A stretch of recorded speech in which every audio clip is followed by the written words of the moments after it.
See my slides? We can see your slides. If you can just give me a minute, let me introduce you and then we can. Sure. No, I'm just.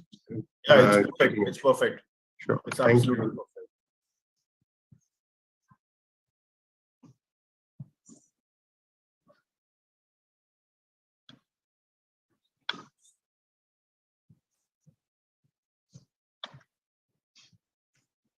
Hi, good morning, everyone. Welcome to 142nd episode or session of CMAAO International Weekly Meeting.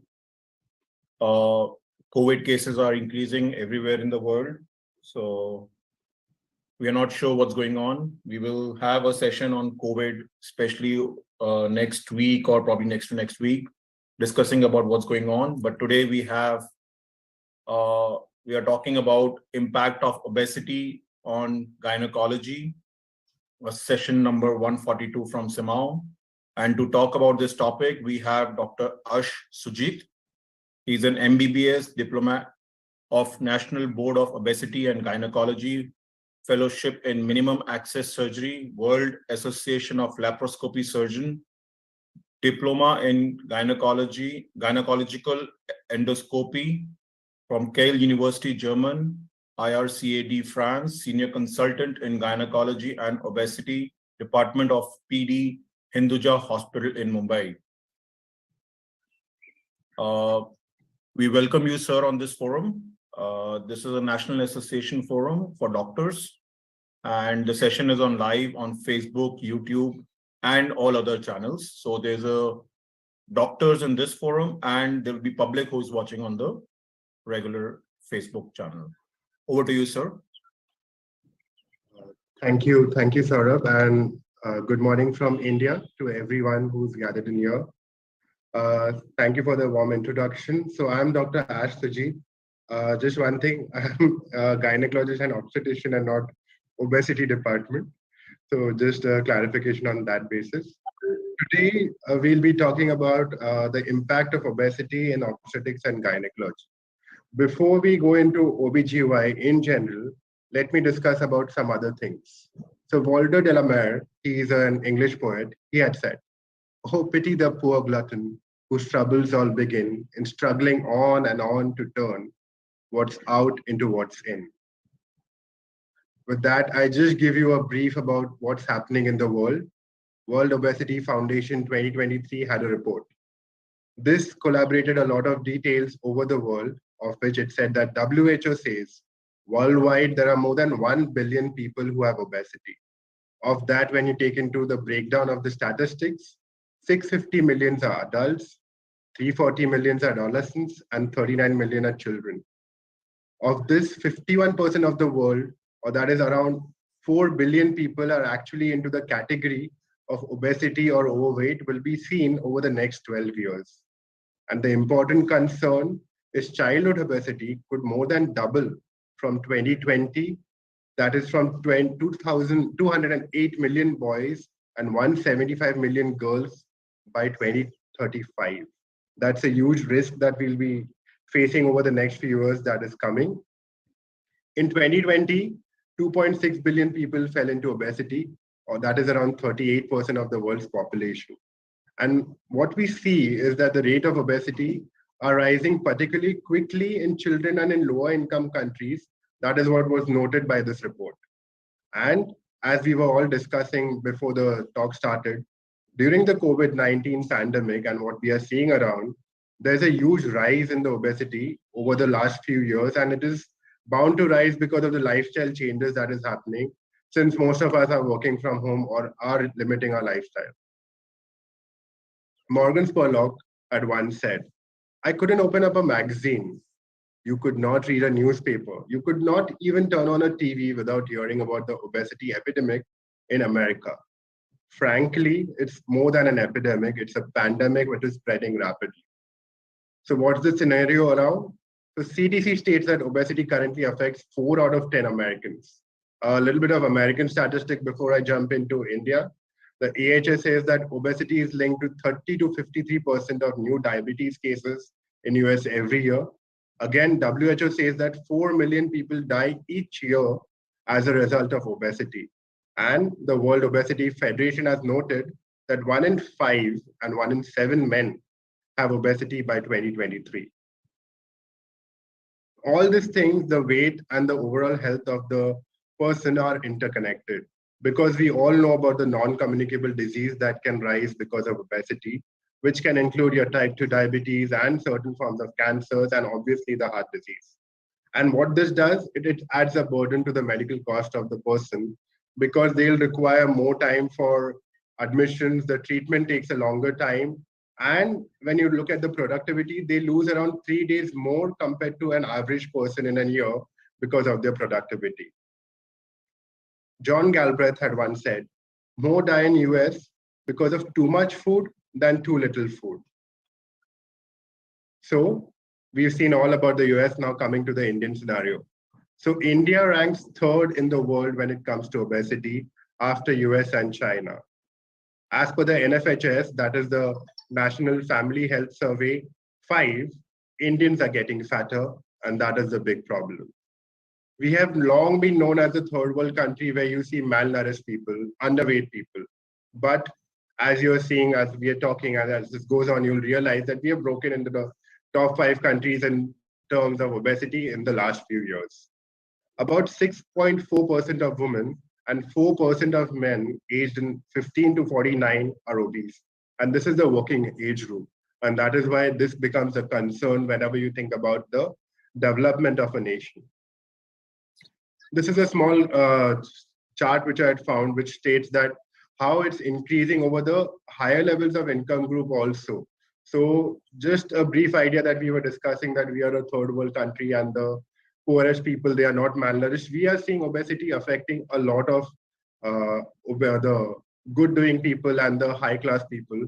So as you I see, think your slides are not visible. this one, everyone can't see the slide? No. Yeah. This one?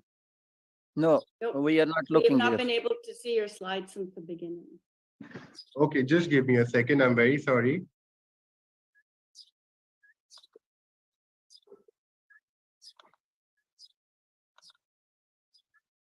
Can you see it now? Yes, no.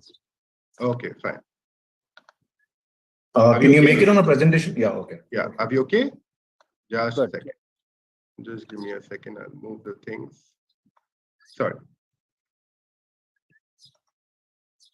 So this is what we were discussing before we had a glitch. So obesity prevalence is seen more in the higher income age groups. What we expect that the higher income would be more aware and they are reading a lot, but then surprisingly, this is a drawback which we are seeing. They just accept their lifestyle as it is, and there's a rise in the weight. Pradeep Chaubey, Dr. Pradeep Chaubey, the former president of IFSO, had said, every 10 kg of extra weight reduces your life by 3 kgs. So if a person is obese by around 50 kg, they end up losing 15 years of their life. And again, like our discussion was happening, we also saw that the mortality during COVID was 3 times higher for obesity and overweight patients. This is a rough idea of how we see that there's an increase in overweight Indians over the last few years. And it's rapidly growing under the middle-aged age group among the Indian society, as which is evident from the NFHS 3, 4, and 5. So now let me begin with what I am doing here. So the journey of womanhood, I always begin with this thing. The journey of womanhood is a very complicated one, but that's something which is very beautiful. For wherever, see, a woman goes on from childhood, adolescence, reproductive age group, perimenopause, and menopause. And for a woman, that's the most beautiful thing because she has a change. Unless like a man who has a linear life growth, which happens. For women, every scenario, every journey presents with a challenge. And that is why we have to tackle it at all different scenarios that we go through. So why this discussion? Women are slightly more likely than men to have obesity.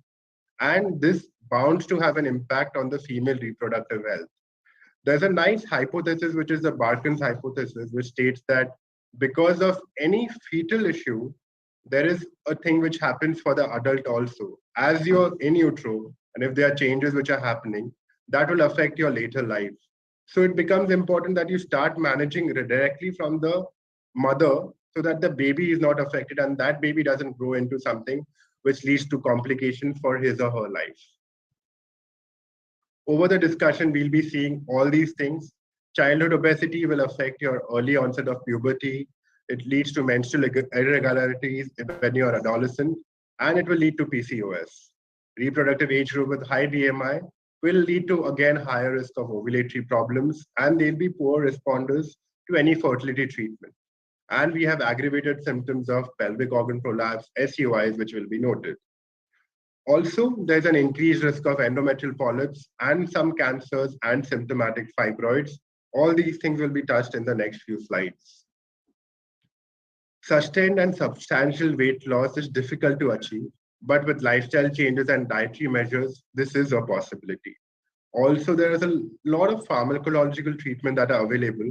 And with the data that we have, we can bring about a change for women, and also with the bariatric surgery, which is currently done quite significantly without a lot of complications, that also form the stay of treatment. Swami Vivekananda had once said, there is a chance for the welfare of the world only when the condition of women improves. It is not possibility for a bird to fly on only one wing. So why me? Well, as a gynecologist, I probably have the best job in the world. I meet women at all different scenarios of their life, and that is when I can address to each of them at different stages.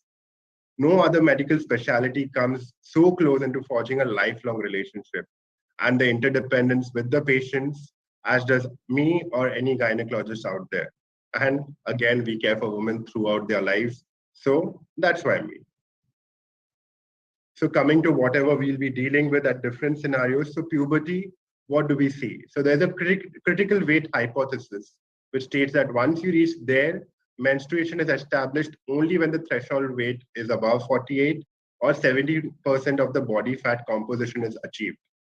If the baby or if the young girl is on the higher side, on the heavier side, then there is accelerated aromatization of adrenals and ovarian androgens in the adipose tissue, that's the fat content, which increases the bioavailability of the sex steroids, and this promotes early androarche, pubarche, and thelarche. So this is why they have an effect where they attain precocious puberty.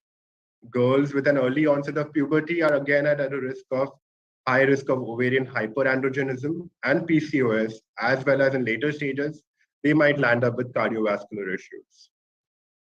Moving on to the reproductive age group, subfertility and anovulatory, which is one thing which you'll come across in such kinds of patients. There is an increase in leptin, the hormone which is there, and decrease in adiponectin levels in the circulation. There's a balance which needs to be maintained between leptin and adiponectin.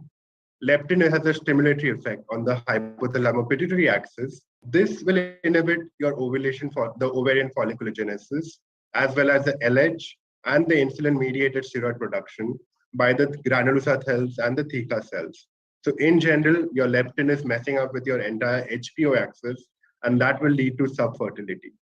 Obesity-related hyperinsulinemia, that everyone is aware about, but this will also cause hyperandrogenemia from the granulosa cell apoptosis. The peripheral conversion of androgens to estrogen in adipose tissue also will affect your gonadotropin secretion, that's at the hypothalamus and the pituitary level. And approximately 30 to 75% of women with PCOS are obese with central obesity, which is noted in 50 to 60% of women with PCOS, irrespective of BMI. So now it has to be managed. Ovulatory problems, they are poor responders to ovulation induction also. So even if you're trying to stimulate a patient for getting ovulation, that also will be affected. A systemic review was done with 13 studies, which identified that obesity and insulin resistance as predictors of treatment failure following your even gonadotropin treatment. So obesity is positively correlated with gonadotropin dose and cycle cancellation, and negatively correlated with ovulation. So your ovulation treatment and induction, that also can land up into failures. A multicentric study was done investigating 335 women with anovulation that showed that despite the requirement of high dose of gonadotropin, with producing fewer follicles, women with high BMI achieved similar rates of ovulation and clinical pregnancy as compared to their lower BMI counterparts. This is one thing which is a contradictory thing. But When you see another study, which was a systemic review of studies which was done, women with BMI greater than or equal to 25 have lower pregnancy rates, require higher dose of gonadotropin, and have a higher rate of miscarriage. This is what we see basically in our clinical practice. Now they have become pregnant, so what the complication that we face, they'll end up with high early pregnancy losses.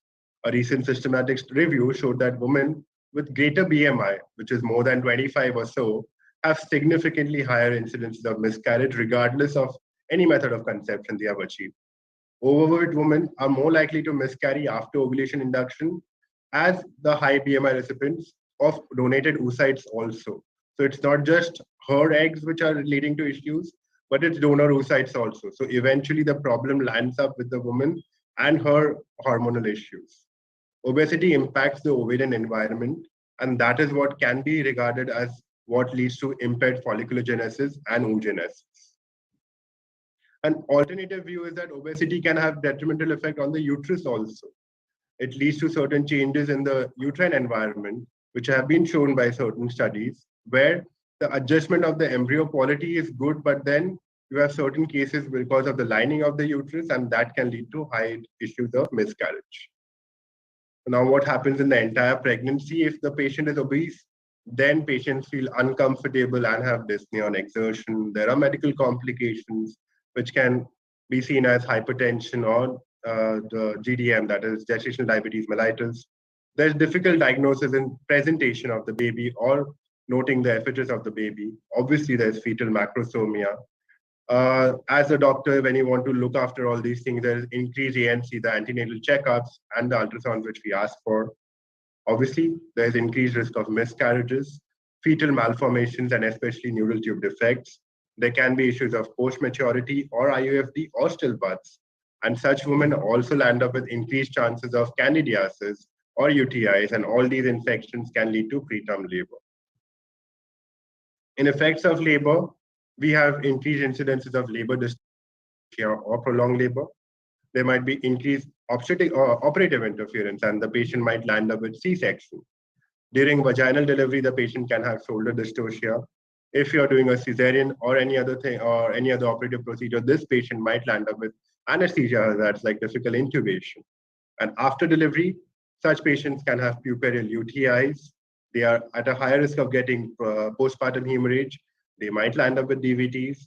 If there's a cesarean or any episiotomy, there might be poor wound healing, which might be there, or she can land up with lactational failure. So there was this report which was there by the CMAAO, which stated that overall half of the maternal deaths which were reported occurred in women who were overweight or obese.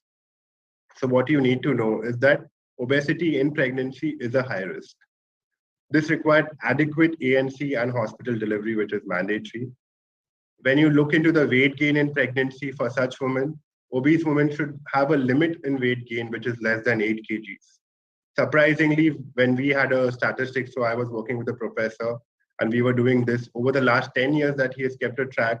During obesity, like during obese and pregnancy, we have statistics where we don't even allow the patient to gain 1 kg of weight. In fact, we encourage losing weight during pregnancy because that's the best time where the patient can work on a weight too. And early mobilization and heparin prophylaxis is given to prevent DVT. It's also challenging when you think about contraception for such ladies after delivery. Oral pills are best avoided. Intrauterine device can be considered. This is something which can be done for women. Also, you can consider tubal ligation, though the studies say that mini lap or laparotomy is something which is preferred. Lap TL also is fine if you have a good anesthesia setup.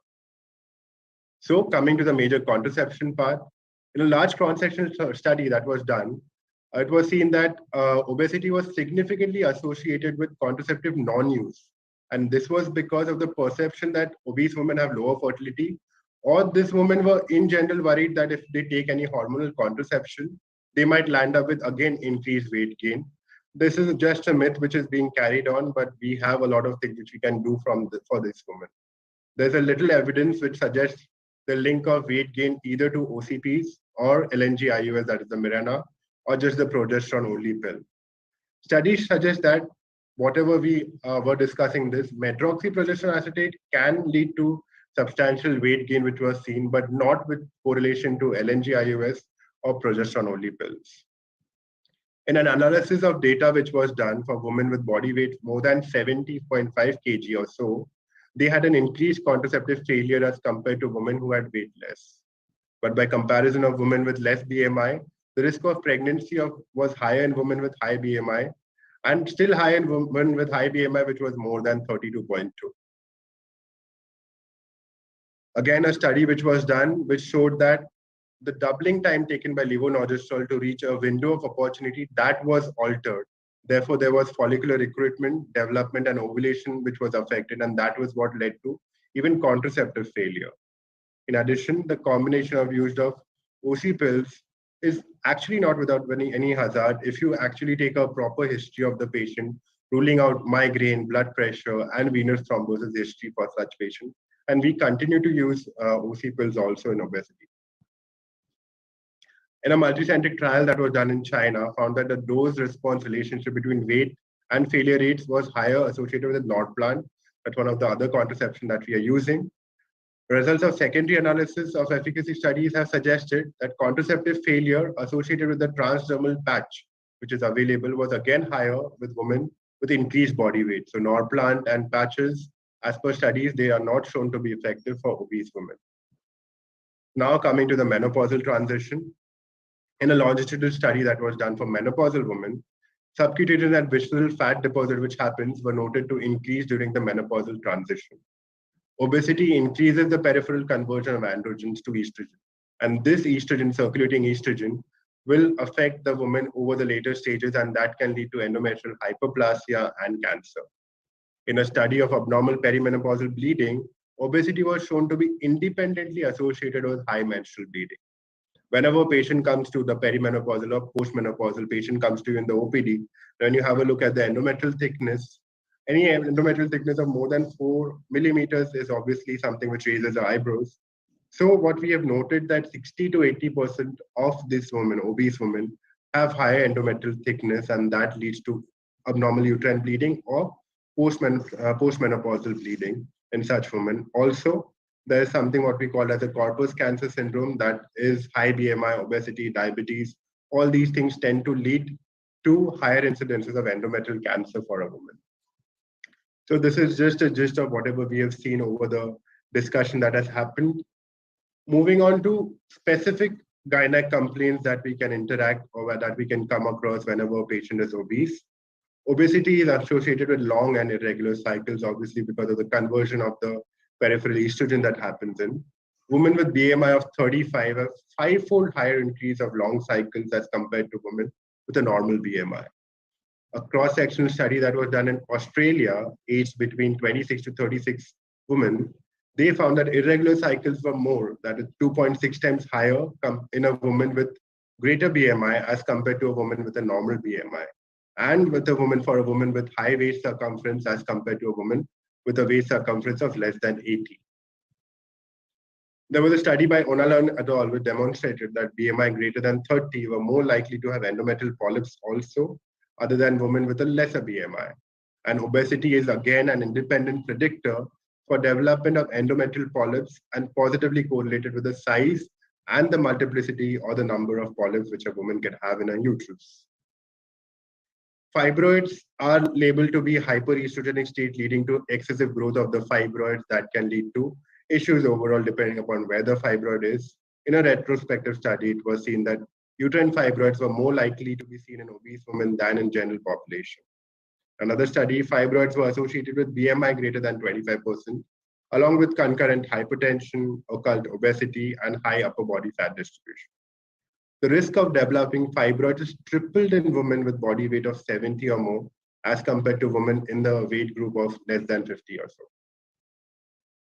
They'll end up with urinary incontinence too. Increased waist circumference is associated with SUIs.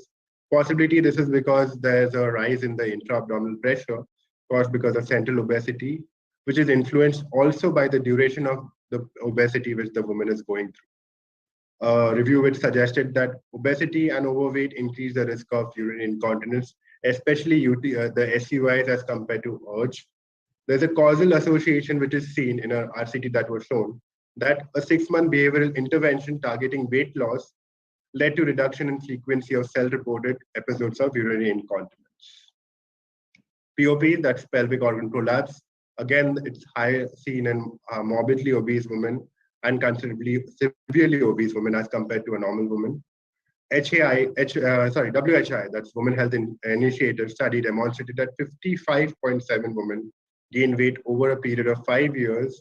These women showed to have exacerbation of prolapse, exacerbation of cystocele, rectocele was also noted in women who were even overweight and above the baseline of obesity. In overweight and obese women, worsening of symptoms of cystocele occurred in 32 and 48%. Similarly, rectocele was seen in 37 and 58%, and uterine prolapse was seen in 44 and 69% respectively. A small degree of weight loss was associated with borderline worsening of uterine prolapse. This was a surprising study that I came across, which said that even if you have a weight loss of around 10%, the uterine prolapse and the worsen with minimal regression of cystocele and rectocele, which said that once you're obese and the duration of obesity has been continued, this actually leads to a weakening of pelvic floor, and that is irreversible. Other studies have actually shown that surgically induced weight loss might be beneficial for pelvic floor disorders in morbidly obese women. When you come to surgeries in such patients, major gynecological surgeries always present as a high risk and as a challenging case for a surgeon.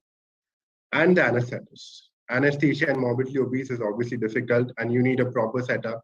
Luckily, where I work in, the anesthetists are very well trained to manage even morbidly obese women because there might be challenges when you have to have a vascular access or peripheral or neuraxial blockade or intubation. And you have to remember that obese patients are more likely to require thromboprophylaxis, aspiration prophylaxis, and they might require a prolonged post-anesthetic care in high dependency units. When you consider which mode of surgery you have to consider, everything presents a challenge. So if you have to do, for example, just take for an example, if you want to do a hysterectomy, the approaches can be either abdominal or vaginal or laparoscopy. Abdominal presents its challenges like you might have higher blood loss because you're not in the proper plane, or there might be post-operative pyrexia because of infection which can happen, subcutaneous infection which can happen in the fat. This leads to increased hospital stay. And usually we do it in some patients also. You can do a panniculectomy in such patients if you're coming across a high pad of fat in the abdomen during the surgery. When you have to compare it with non-obese women, vaginal hysterectomy is also known to have a higher operating time and more blood loss as compared to in an obese woman as compared to a woman with non-obese. Obesity has obviously higher implications whenever you have to do a laparoscopy surgery, not just from the surgical point of view, from the anesthesia point of view, from the lung point of view. The lung volume decreases or the lung capacity is affected. The return to the blood return to the heart is affected. The entry ports are difficult. You have to think about proper placement of ports which have to be managed, not just the primary, but even the additional and the secondary ports that is there, which can be challenging because you might not find out the vascularity which is there and you can accidentally nick one of the blood vessels on the superficial level. And this might require a likelihood of conversion from laparoscopy to open surgery.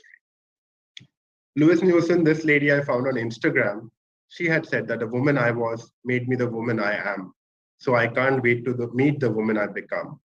So we have to start affecting or changing the woman she is so that she'll become a woman that she'll like over the years to come. So we have to think about the management. Moderate weight reduction of around 5 to 10% has shown to reduce the risk of comorbidities and encourage the resumption of ovulation in ovulatory women. So whenever a patient who comes to PCOS or irregular cycles who come to my OPD, I always tell them that at least try to reduce 5% of your weight. And this shouldn't be drastic. This can be over a period of like maybe 1 kg in a month or even 500 grams in a month. Don't ever underestimate or put a lot of challenges in front of the woman saying that, no, you have to lose a lot of weight dramatically. That itself will lead to depression. You have to consider the mental health of that woman who comes to you or the lady that comes to you. So always give her tasks or give her the markers, or you tell her that this is the target that you have to achieve over next few months, next few years, and that is how it will affect your thing. And once she starts losing it, she'll herself feel the changes, and then she goes on with it, rather than you giving like, okay, no, you have to lose your weight within 1 month, and that is what will help you. So it has to be targeted and it should be proper balanced. You have a lifestyle modification, you do diet changes, exercises are advised. All these things will help. Whenever advising exercises, make sure that you're targeting the not just the aerobic exercises, but always strength training that has to be advised, or certain bit of stretching or yoga that can be done, so that eventually the girl or the lady will be better over the years to come, even when she reaches menopause. In a recent study, which was there by APCOS, which concluded that lifestyle modification was paramount importance whenever you want to treat metabolic complications and to improve the ovulatory function. So what happens is basically whenever you have a weight loss, there's a biochemical impact and a clinical impact. In the biochemical impact, what you see is a reduction in visible adipose tissue. There's increased insulin sensitivity that will decrease the circulating insulin, and this will affect the leptin also. It improves the lipid profile, increase the sex hormone binding globulin levels, and this will decrease the free androgens, and eventually the reduced ovarian volume will become better. Clinical impact: resumption of spontaneous ovulation can happen. Spontaneous conception will take place. The woman has a regular menstrual cycle. The reduction in number of the urinary incontinence symptoms that can happen. And overall, obviously, we have to think of the long-term thing. So there's a reduced risk of comorbidities that can happen with obesity. Robin Williams, I guess everyone knows about this famous author. He had said that you treat a disease, you win to lose.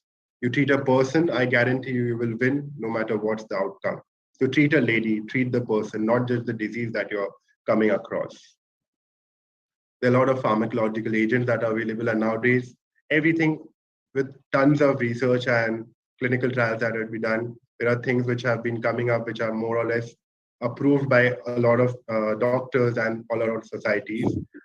Drugs like orlistat, silbutyramine, the rimonabant, and metformin. Metformin is something which I love. This is something I call it like a wonder drug. Whatever I've used, this is something which I use in younger women, pregnant women, preconception, and even obese women. Yes, you have to regulate the dose and explain the patient whatever she needs to be taken care of.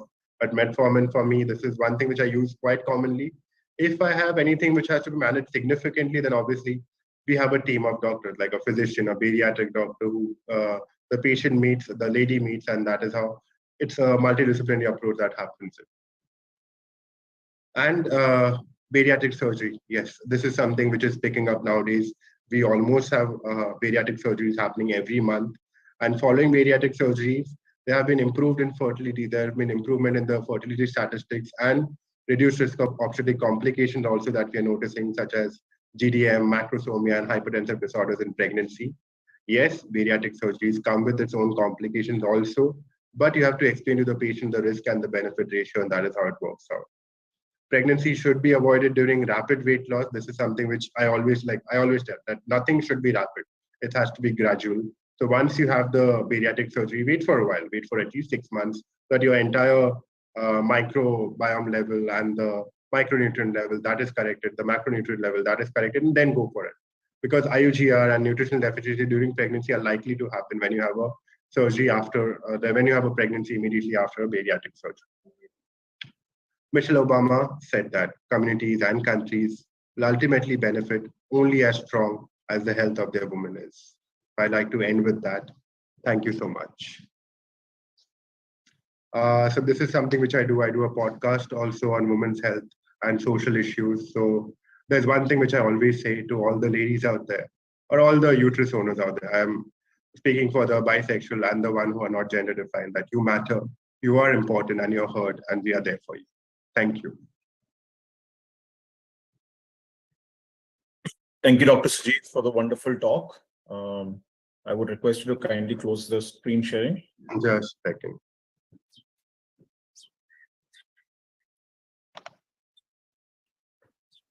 Okay. I see a lot of chat discussions going on, and Dr. Monica, would you like to invite people for question answers over here and take questions?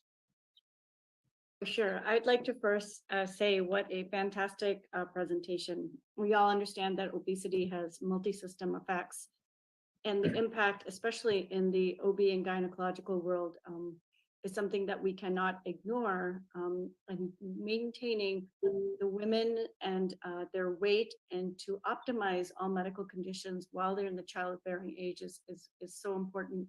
And we appreciate you highlighting this. What I did do before, if there's any questions, I can take it, but I can also kind of review what I had been putting in the chat during your presentation, was that we are at the threshold of a dramatic shift in the approach to weight and weight loss in North America. In January, the American Association of Pediatrics came up with new and very aggressive guidelines in addressing obesity in children, stating that it is a disease. And I will read to you the comment that I had posted.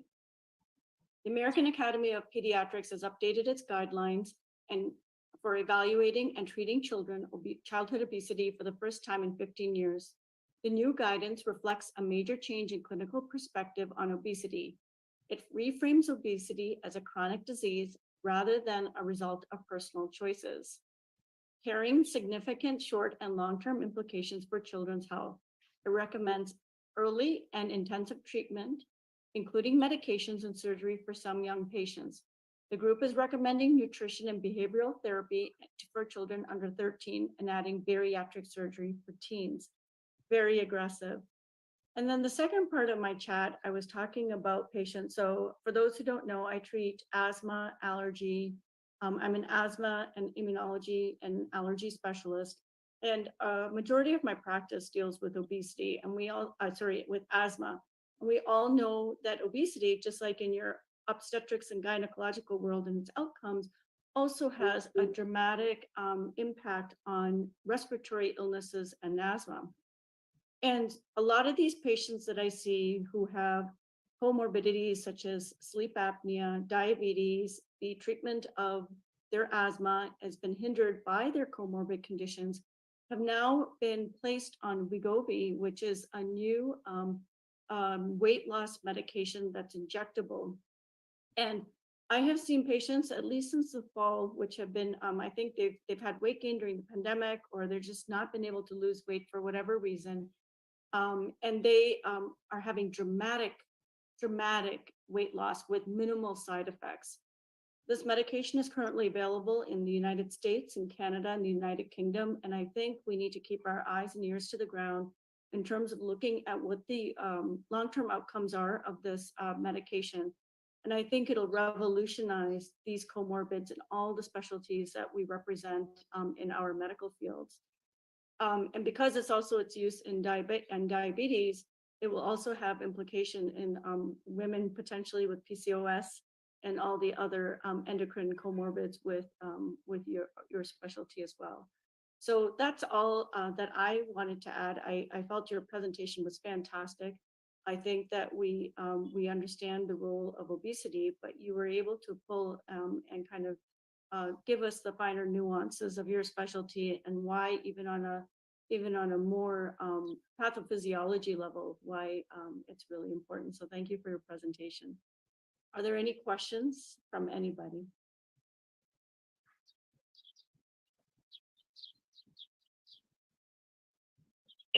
Dr. Ravi, you're muted. No, nothing from my side. Dr. Angelique? Morning, and again, I just would like to reiterate that what Monica just said. This was a very, very good presentation. I'm actually also very glad that you didn't focus on the fact that obesity is a eating problem disorder, because it's not always an eating problem disorder. There are multiple factors around this. So I'm always, if I, looking in my own country, it's always, most of them, well, let me be not politically incorrect, but you will find that quite a huge percentage of our people living in poor conditions are overweight. It's not because they have money to buy all these luxury foods. It is because the food that they can afford is is unfortunately adding to their weight gain, and not because they eat that much. Or so thank you so much for this, and Monica, thank you for that beautiful sites that you have put onto the screen. I think it's extremely important. I've already downloaded them so that I can go and read them. But thank you again so much. And yes, there's also a link between obesity, if I'm not mistaken, and breast cancer. And breast cancer is currently one of our biggest cancers especially in South Africa and the females. So again, thank you for this beautiful presentation. It's needed. Thanks.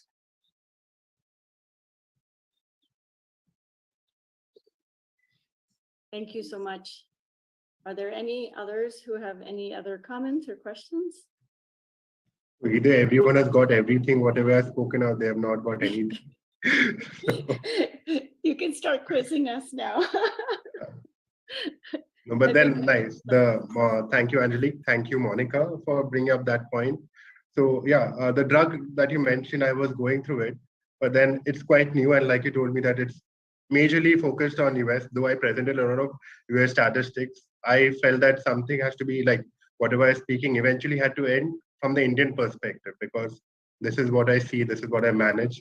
That drug currently has not reached India, also not even on the trial basis. So that is why I didn't touch on that point here. Bariatric surgery is going rampantly. Like there are actually bariatric clinics that are being developed, or doctors just newly passed out, they are just doing their bariatric fellowships and getting onto that. And yes, the results are good, but then you have to understand the implications of a bariatric surgery that can happen to a woman also, or to any person, the malabsorption that happens and all those things. So that has to be stressed on. So whenever a patient comes to me post bariatric, we have an entire panel of doctors who that include like right from consulting. Whenever a patient comes just for the obstetric point of view, she meets a nutritionist, she meets a dentist, she meets a Lamaze class or a ANC yoga teacher, she meets the pediatrician, she meets the anesthetist. That is what the entire plan, the setup is. So it's like she has to be aware about whatever things she has to go through during their entire pregnancy, and we are there for her. That is how the setup works out here. So that even if there's something which needs to be done in the diet, first 3 months of the pregnancy, I tell them eat or drink whatever you want.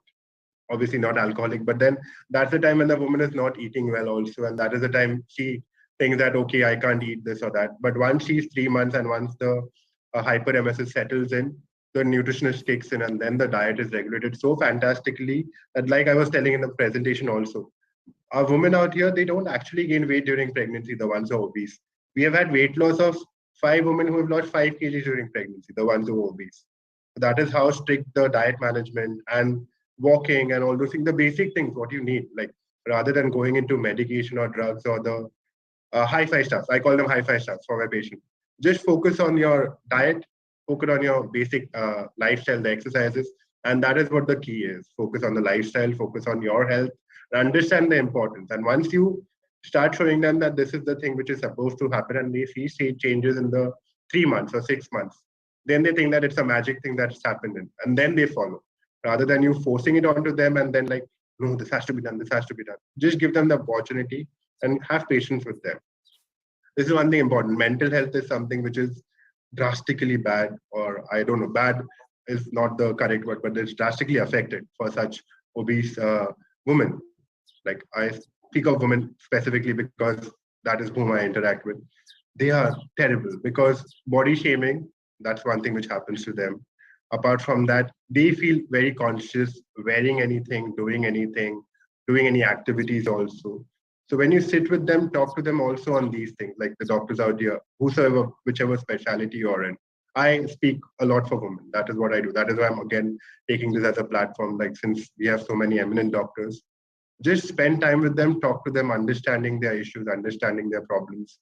When any patient comes to you, and specifically when obese women come to you, listen to them.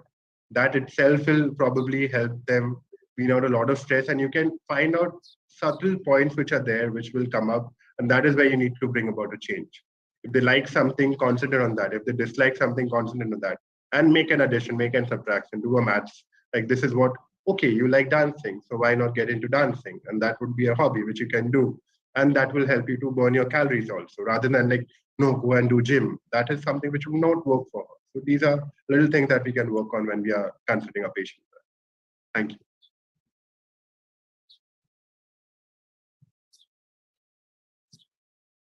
Thank you so much, sir. Do we have any other questions?